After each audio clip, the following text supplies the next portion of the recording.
Right now we're going to look at the new sky replacement in Photoshop CC 2021. What we're going to do is choose Edit.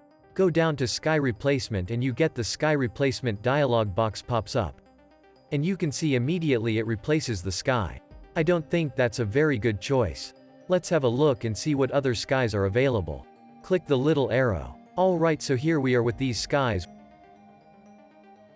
Let's try this one. That's look good. I think this looks even better. Let's look at some of the options that we have available. We can play around with the sky, how it just kinda blends into the background there.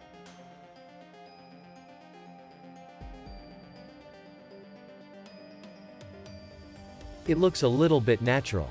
That's it. If you wanna see sky replacement tool more detail, let me know in the comments below. Thanks for watching and smash that like button, and I will catch you guys next time.